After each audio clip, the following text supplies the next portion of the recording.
مسجد اقصی تک کی سیر میں نے کرائی. مطلب کیا؟ جس کی عقل جتنی ہوتی ہے اس کے ساتھ اتنی بات کی جاتی ہے. جو انڈیا کو جانتا تھا اس کے سامنے انڈیا کہا، جو باپو نگر جانتا تھا اس کے سامنے باپو نگر کہا، جو احمد آباد جانتا تھا اس کے سامنے احمد آباد کہا، جو ذیشان کو جانتا تھا اس کے سامنے ذیشان کہا. بات کوئی بھی جھوٹ نہیں ہے، سب سچی سچی ہے. بس لوگ بدلتے گئے، بات بدلتی گئی. چونکہ مکے کے گنڈوں کے سامنے معراج بیان ہو رہی ہے. ابو لہب کو کیا پتا عرش کسے کہتے ہیں، سدرہ کسے کہتے ہیں، آسمانوں کی بلندی کسے کہتے ہیں، کعبہ کوثر کسے کہتے ہیں. وہ تو اقصی جانتا تھا. اقصی تو فرمایا ہم نے اپنے محبوب کو مسجد حرام سے مسجد اقصی کسے. نعرے تکبیر، نعرے رسالت، نعرے حیدری. وہ اقصی جانتا تھا تو اقصی تک کی بات. اس پہ بھی وہ چپ نہیں رہے، اچھلنے کودنے لگے کہ آپ رات کے آخری حصے میں اقصی تک کیسے چلے گئے. بہرحال جواب دے دیا گیا. ابو جہل ابو لہب کے سامنے کہا اقصی تک کی سیر کرائی، لیکن جب صدیق والی کی بات آئی تو کہا ثم دنا فتدلی فکان قاب قوسین او ادنی. ہم اتنے قریب لے گئے کہ 2 کمان یا اس سے بھی کم کا فاصلہ رہ گیا، اور اپنا دیدار کرایا. اور پھر بعضوں کو تو اس سے آگے کی بھی بتائی، بعضوں کو تو اس سے آگے کی بھی بتائی. ایک بات کہہ کے بات سمیٹنے کی طرف چلتے ہیں. کیا بات بتائی؟ ارشاد ہوتا ہے فَأَوْحَا إِلَىٰ عَبْدِهِ مَا أَوْحَا. فَأَوْحَا إِلَىٰ عَبْدِهِ مَا أَوْحَا. ہم نے اپنے بندے خاص سے جو باتیں کرنی تھی وہ کر لی. اب کیا کی؟ کیا کی؟ ہائے ہائے. تو کچھ کو بتایا. ایک بات یہ کی، ایک بات یہ کی الم نشرح لک صدرک. سبحان اللہ. کیا ہم نے آپ کا سینہ کشادہ نہ کیا؟ ایک بات یہ کی الم ترا الی ربک. کیا تو نے اپنے رب کو نہیں دیکھا؟ اس طرح کی بات کی. پھر اس طرح کی بات کی السلام علیکہ ایھا النبی ورحمت اللہ وبرکاتہ. اس طریقے کی باتیں ہوئی اور بہت سی چھپا لی. اب یہ جو چھپائی وہ بتایا کس کو؟ الگ الگ موقع پہ الگ الگ کو بتایا، لیکن ایک سن لیں. ایک دن سیدہ طیبہ طاہرہ عابدہ زاہدہ راکعہ ساجدہ نقیہ تقیہ زکیہ عالمہ غیر معلمہ ام ابیہا سیدہ فاطمہ بنت محمد الرسول اللہ رضی اللہ تبارک و تعالی عنہ و سلام اللہ علیہا اپنے بابا کے پاس آئیں اور آنے کے بعد کہنے لگی بابا آپ اللہ سے ملنے گئے تو اللہ نے آپ سے بہت سی باتیں کی، لیکن اللہ نے بتایا نہیں کہ کیا کیا باتیں کی. کیا کیا باتیں کی اس نے آپ سے، مجھے بھی تو بتائیں بابا. تو سرکار نے فرمایا فاطمہ وہ تو راز ہے، میں سب نہیں بتاتا، لیکن ایک بات میں تمہیں بتاتا ہوں کہ جب میں اس کے قرب میں پہنچا تو اس نے مجھ سے کیا کیا باتیں کی. جب میں اپنے اللہ کے قرب میں پہنچا تو میرے اللہ نے مجھ سے 70,000 مرتبہ فرمایا اے محبوب مانگو کیا مانگتے ہو، محبوب مانگو کیا مانگتے ہو، حبیب مانگو کیا مانگتے ہو، حبیب مانگو کیا مانگتے ہو. کتنی مرتبہ فرمایا؟ 70,000 مرتبہ. 70,000 مرتبہ فرمایا محبوب مانگو کیا مانگتے ہو. سیدہ مچل گئی اور مچل کر کہنے لگی بابا پھر آپ نے کیا کیا مانگا؟ تو میرے آقا فرماتے میری بیٹی جب وہ مجھ سے پوچھتا نا کہ مانگو کیا مانگتے ہو تو میں ایک ہی جواب دیتا میری امت کو بخش دے، میری امت کو بخش دے، میری امت کو بخش دے. میری بیٹی وہ 70,000 مرتبہ کہتا رہا کہ مجھ سے مانگو کیا مانگتے ہو. میں 70,000 مرتبہ ایک ہی بات کہتا رہا اے اللہ میری امت کو بخش دے. اب یہاں پر آ کر میں ایک بات کہنا چاہتا ہوں. رسول اللہ صلی اللہ علیہ وآلہ وسلم سے معراج کی رات साथ ये बातें हुई, जो नबी अल्लाह को देख कर, तवज्जो करना, जो नबी अल्लाह को देख कर हमें न भूले, हमें फरामोश न किया, आज हमने उस नबी को सिला क्या दिया, आज उस नबी को हमने बदला क्या दिया कि अल्लाह अकबर, जो खुदा का दीदार करके हमें नहीं भूला, हम गुनाहों के अंदर उसको भूल गए, हम दौलत की मोहब्बत में उसको भूल गए, हम आपसी इख्तिलाफात में उसको भूल गए, हम बुग़्ज़ व अदावत में उसको भूल गए, हम हसद में, एक दूसरे के हसद में उनको भूल गए, इसलिए कि हमें नबी कब याद है, हम तो हसद की वजह से एक दूसरे की इतनी गीबत करते हैं कि पूरा दिन हमारा गीबत और चुगली में चला जाता है, नबी कब याद आते हैं, अल्लाह अकबर, एक दूसरे से दुश्मनी इतनी है कि सोचते सोचते दुश्मनों के लिए पूरा वक्त ज़ाय कर देते हैं, हबीब कब याद आता है। मेरे भाइयों, इश्क का मिजाज तो ये है कि महबूब को इतना याद किया जाए कि किसी का ख्याल ही ना रहे। मेरे इमाम कहते हैं, ऐसा गुमा दे उनकी विला में खुदा हमें, ऐसा गुमा दे उनकी विला में खुदा हमें, ढूंढा करे पर अपनी खबर को खबर न हो। मुझे बताओ, ये उम्मत मोहम्मदिया अपने नबी से इश्क का दावा करती है, मोहब्बत रसूल का दावा करती है, हुजूर से उल्फत का दावा करते हैं। मैं आपसे पूछना चाहता हूँ, इश्क मुस्तफा का दावा करने वालों, आशिकों को तो महबूब के सिवा कोई याद ही नहीं रहता, और हम कैसे आशिक हैं, हमें आका याद ही नहीं आते।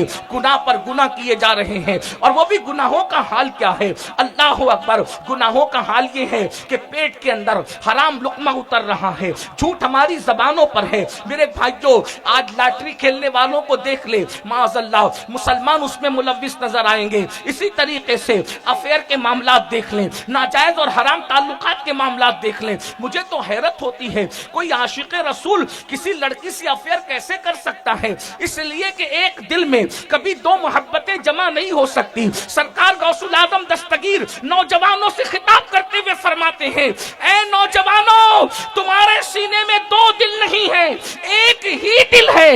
एक दिल में या तो अल्लाह की मोहब्बत होगी, रसूलुल्लाह की मोहब्बत होगी, अल्लाह रसूल की मोहब्बत होगी, या तो गुनाहों की मोहब्बत होगी, या तो याशों की मोहब्बत होगी, या तो आवारगी की मोहब्बत होगी। अहमदाबाद वालों, बापू नगर और गिरदो नवाज से आने वालों, मैं पूछता हूँ, जब सीने में इश्क रसूल है तो फिर लॉटरी की मोहब्बत कहाँ से लाए हो, सूद की मोहब्बत कहाँ से लाए हो, जुए की मोहब्बत कहाँ से लाए हो, नशे की मोहब्बत कहाँ से लाए हो, लड़कियों की नाजायज मोहब्बत कहाँ से लाए हो।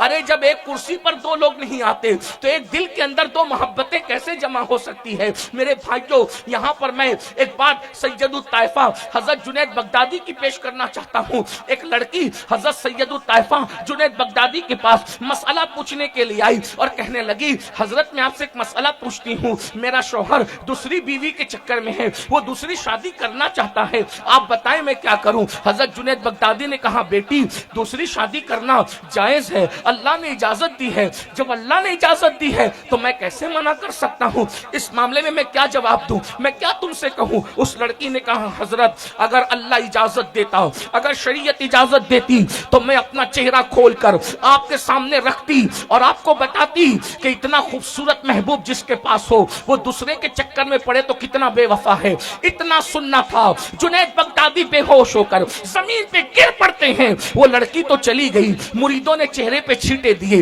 होश में लाया, और होश में लाने के बाद जुनैद बगदादी से कहा, हुजूर उस लड़की ने क्या कहा आपको। जुनैद बगदादी कहते हैं, सीखने आई थी, सिखा कर चली गई, पूछने आई थी, बता कर चली गई, कंफ्यूज लेकर जो है वो बेचैनी के साथ जो है इस्तिराब में आई थी, जो है वो इस्तिराब दे करके चली गई। कहा क्या मतलब, क्या मतलब। कहा मतलब ये, उसने कहा मेरा शौहर दूसरी शादी करना चाहता है, किसी और लड़की के चक्कर में है, किसी और महबूब के चक्कर में है। मैंने कहा अल्लाह ने जब मना नहीं किया तो कोई मुल्ला कैसे मना कर सकता है, मैं मना नहीं कर सकता। उसने कहा हजरत अगर शरीयत इजाजत देती तो मैं बता देती कि जब मैं इतना चेहरा खोल के आपको बताती कि इतना खूबसूरत महबूब जिसके पास हो वो दूसरे के चक्कर में पड़े तो कितना बेवफा है। तो मैं बेहोश इसलिए हो गया कि फानी महबूब जिसके पास हो अगर वो किसी और के चक्कर में पड़े तो वो बेवफा होता है। मेरा भी तो एक महबूब है, मदीने का ताजदार है, आमिना का दुलारा है, अब्दुल्ला का दुर्रे यतीम है।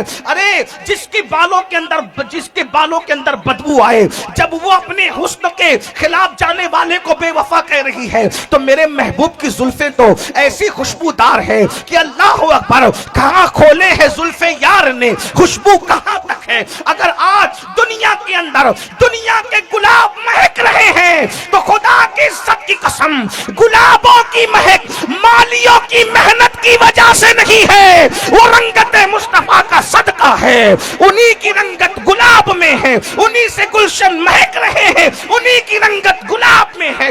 ये तो बुढ़ी हो जाएगी तो इसके चेहरे पे झुर्रियां आ जाएगी। मेरे महबूब के शबाब ने तो कायनात को हुस्न शबाब अता कर रखा है। अरे इसके पसीने में तो बदबू आती है। मेरा हबीब तो वो है फर्श से अर्श तक जो भी महक रहा है मुस्तफा जान रहमत की खुशबू की वजह से महक रहा है। उन्हीं की वो माया समन है, उन्हीं का जलवा चमन चमन है, उन्हीं से गुलशन महक रहे हैं, उन्हीं की रंगत गुलाब में है। वही जलवा शहर बशर है, वही असल आलम दैर है, वही लहर है, वही पैर है, वही पाठ है, वही थार है। सरताबा कदम है तने सुल्तान जमन फूल, सरताबा कदम है तने सुल्तान जमन फूल। लब फूल दहन फूल सकन फूल बदन फूल। वल्लाह जो मिल जाए मेरे गुल का पसीना मांगे न कभी इत्र न फिर चाहे दुल्हन फूल। तंडानो लबो जुल्फ रुख के शाह के फिदाई है दुर्रे अदन लाले यमन मुश्क खुतन फूल। दिल अपना भी शहदाई है उस नाखुने पाका इतना भी महीनों पे नए चरखे कवान फूल। क्या बात रजा उस शमनिस्तान करम की ज़हरा है कली जिसमें हुसैन और हसन। नारे तकबीर, नारे रिसालत, नारे हैदरी, अजमते मुस्तफा, रिफाते मुस्तफा। जब इस लड़की को एतराज है कि मेरे हुस्न के होते हुए किसी और की तरफ देखना मुझसे बेवफाई है, तो मेरा नबी तो इतना खूबसूरत है। शफक का जमाल उफक की सुर्खियां, अरे फरिश्तों का हुस्न जमाल क्या है, सब मुस्तफ़ा जान रहमत के हुस्न की खैरात है। हुस्न यूसुफ भी जिसे हैरत से तकता है वो मेरे महबूब का हुस्न है। जबराल मूसा भी जिसको हैरत से तकता है वो मेरे महबूब का हुस्न है। खुदा की इज्जत की कसम जिब्रील का दिल नहीं लगता सिदरा पर, वो मेरे महबूब का हुस्न है। बेलिकाए यार उनको चैन आ जाता अगर बार बार आते नहीं हूं जिब्रील सिदरा छोड़ के। एक बात कहूं, मौत का फरिश्ता बारगाह रिसालत में हाजिर न होता तो उसकी हसरत रह जाती। हुजूर के विसाल में एक हिकमत ये भी है, जब सबको हाजिरी का मौका दिया तो मौत को भी हाजिरी का मौका दे दिया जाए ताकि वो भी महबूब की जियारत से जिंदगी हासिल कर ले, नई जिंदगी पाले। वरना बात क्या थी, महबूब सबको हाजिरी का मौका देंगे लेकिन तू जब दुनिया से जाएगा, इसलिए कई हिकमतों में से ये भी है कि तू दुनिया से जाएगा तो मौत के फरिश्ते को भी हाजिरी का मौका मिल जाएगा। हिकमत ये भी है। रही बात तेरी जिंदगी की तो तुझे एक आन के लिए वादे की वफा के लिए मौत देंगे, फिर हमेशा के लिए तुझे जिंदा कर देंगे। क्यों? इसलिए कि दोस्त तो दोस्त को कभी मारता भी है। अल्लाह अकबर। अंदाजा तो फरमाए मेरे अजीज, मेरे इमाम इसीलिए कहते हैं अंबिया को भी अजल आनी है मगर ऐसी के फकत आनी है, फिर वही मौत के बाद उनकी हयात मिस्ल साबिक वही जिस्मानी है। उसकी अजवाज को जायज है निकाह, उसका तरका बटे जो फानी है। अब जल्दी जल्दी से मैं अपने उन्वान की तरफ आ रहा हूँ,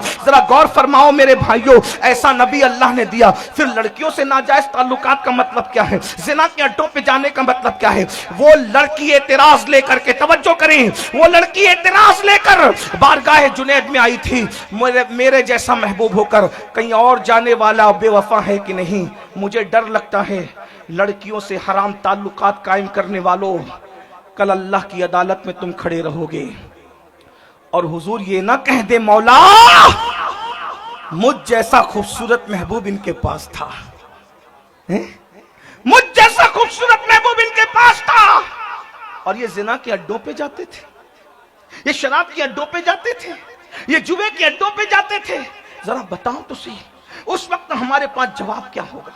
बल्कि अगर हुजूर मुंह फेर करके ये कहें, जालिम इश्क मुस्तफा का दावा करके तू अपने मुंह के करीब शराब ले जाता था, वो शराब जो पेशाब जैसी नापाक है, जो गलाजते पेशाब के अंदर है वो गलाजते शराब के अंदर है। जितना नजस पेशाब है उतना नजस शराब है। और एक बात कहूं, सूअर खाने में और शराब पीने में कोई फर्क नहीं। जो नजासत सूअर के अंदर है वही नजासत शराब के अंदर है। आज मुसलमानों के छोटे छोटे बच्चे, नन्ही नन्ही उम्र के बच्चे नशे की तरफ और शराब की तरफ जा रहे हैं। मैं बात लंबी नहीं करूंगा चूंकि बात तो पहले ही ज्यादा हुआ, हालांकि मुझसे पहले हजरत अल्लामा सैयद मोहम्मद साहब का भी खिताब आपको सुनना था, बड़े भाई यासीन बापू ने भी कलाम पढ़ना था, लेकिन इन सब ने कुर्बानी देकर का लेट हो गए, इसलिए तू ही सब बोल ले। तो मैं थोड़ी देर, मैं भी लंबा नहीं करूंगा, लेकिन गौर कीजिए, मैं पूछना चाहता हूं, नशे को प्रमोट करने वालों कभी शराब के जरिए से, कुत्ता गोलियों के जरिए से, नशा आवर गोलियों के जरिए से, ड्रग के जरिए से, हेरोइन के जरिए से, ये जो नशे को प्रमोट कर रहे हैं, आपसे पूछता हूं जरा मुझे बताएं, मैं बात समेटते हुए कह रहा हूं, मुझे बताएं, सूअर खाना जितना बुरा है, जितना गंदा गलीज नजासत भरा हुआ सूअर है, उतने ही नशे में भी नजासत है। सूअर से नफरत करते हो, फिर नशा क्यों करते? क्या पेशाब पीने वाले की जबान पर कलमा तैयबा आ सकता है? तो पेशाब पीने और नशा करने में फर्क क्या है? मेरे भाइयों, ये तो कोई तकरीर नहीं करूं, लेकिन सिर्फ दिल के दर्द के तौर पे कहूं, ये हजारों की तादाद में जो जवान आए हैं, मैं जानता हूं कि तुम नशा नहीं करते, लेकिन तुम्हारे जरिए से दूसरे तक पैगाम पहुंचाना चाहता हूं। ये आखिर मुस्लिम मोहल्ले में और मुस्लिम मुआशरे ही में पूरी दुनिया में नशे को क्यों प्रमोट किया जाता है? क्यों प्रमोट किया जाता है? और दुनिया की दूसरी बस्तियों में नशा इतना क्यों नहीं बिकता? औरों के यहां तो नशे की इतनी मुजम्मत भी नहीं है, हमारे यहां तो सूअर की तरह नशा हराम है। सूअर खाने वाले का जो हुक्म है वही हुक्म नशा करने वाले का है। फिर तुम्हारे माशरे में नशा क्यों? क्योंकि तुम इसको समझो, इतने भोले और नादान मत बनो, क्योंकि दुनिया को तुम्हारी सलाहियत और तुम्हारे टैलेंट से खतरा है।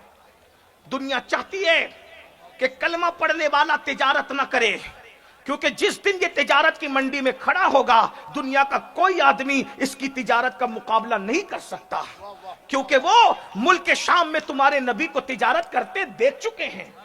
उन्हें पता है खदीजा का माल लेकर जितने गए, नुकसान की रिपोर्ट लेकर के आए, और जिस दिन खदीजा का माल लेकर मेरे हुजूर गए तो जितना ले गए थे उससे 10 गुना ज्यादा लेकर के आए। तो वो जानते हैं कि इनके यहां बरकत है, इन्हें तिजारत करने का सलीका है।